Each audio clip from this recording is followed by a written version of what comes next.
myself Madhu Trivedi. Now we will discuss about the polity. So हमारा जो Indian constitution है उसमें कुछ चीज़ें जो हैं वो बोरोड हैं.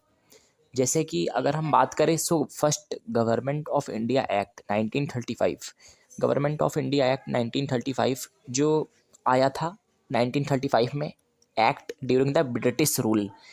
तो उस गवर्नमेंट ऑफ इंडिया एक्ट से कुछ चीज़ें हमारे कॉन्स्टिट्यूशन में रखी गई.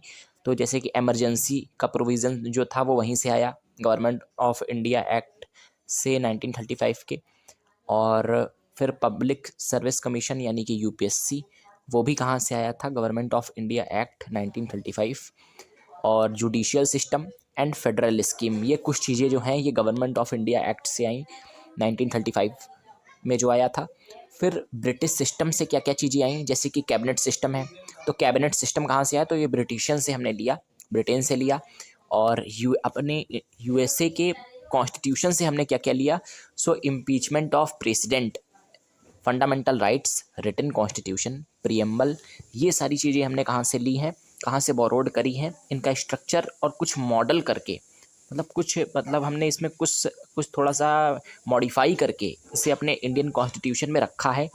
तो ये यूएसए से हमने लिया है इम्पीचमेंट ऑफ प्रेसिडेंट, मतलब प्रेसिडेंट के पद को कैसे हटाया जा सकता है अगर ऐसा लगे तो कि हटाने की ज़रूरत है प्रेसिडेंट को. सो इम्पीचमेंट ऑफ प्रेसिडेंट का प्रोसेस कैसा होना चाहिए, ये हमने कहाँ से लिया, यूएसए से लिया. Fundamental rights, written constitution, preamble, ये हमने यूएसए के कॉन्स्टिट्यूशन से लिया.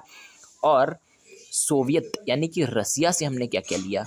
सो अपना इंडिया, कुछ लोग कहते हैं कि बोरोड कॉन्स्टिट्यूशन है, तो उसके अनुसार हमने क्या किया, सोवियत यानी कि रसिया से, यूएसएसआर से क्या क्या लिया, तो फंडामेंटल राइट, हमारी जो फंडामेंटल ड्यूटीज़ जो हैं वो हमने कहाँ से ली हैं, तो वो हमने ली है रसिया से.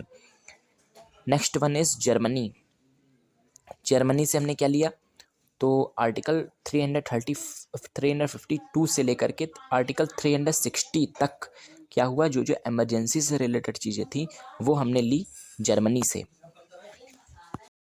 क्रिटिसिज्म ऑफ इंडियन कॉन्स्टिट्यूशन, कुछ लोगों ने अपने इंडियन कॉन्स्टिट्यूशन की आलोचना भी की है. तो इसमें हम क्या क्या पॉइंट्स लिख सकते हैं.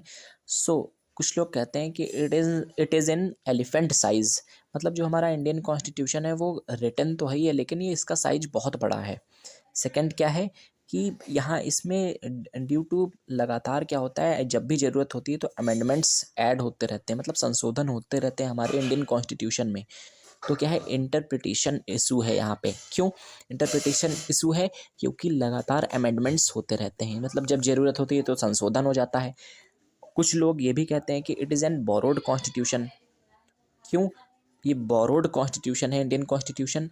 तो भी क्या कहते हैं, मतलब लगभग all the things are not borrowed in Indian constitution. लगभग सभी चीज़ें इंडियन कॉन्स्टिट्यूशन में बोरोड नहीं है, बल्कि क्या किया गया है, मॉडिफाई करके, मतलब जैसे वहाँ से चीज़ें ली, मतलब आइडिया पिकअप किया, मतलब क्या किया, दूसरी कंट्री से आइडिया पिकअप कर लिया, लेकिन क्या किया, उसको मॉडिफाई करके इंडियन कॉन्स्टिट्यूशन में रखा गया है यहाँ की सोसाइटी के अनुसार. जैसे कि fundamental duties, fundamental rights, written constitution, इन सारी चीज़ों को रखा गया जो हमने जिसके बारे में बात की. तो क्या हुआ, इन चीज़ों को रख तो लिया गया लेकिन मॉडिफाई करके रखा गया. अब कैसे मॉडिफाई किया गया, ये सारी चीज़ें हम आगे पढ़ते रहेंगे पॉलिटी में, लेकिन ये हमें समझ में आएगा कि डायरेक्टली नहीं रख लिया गया है, मॉडिफाई किया गया है according to the Indian society.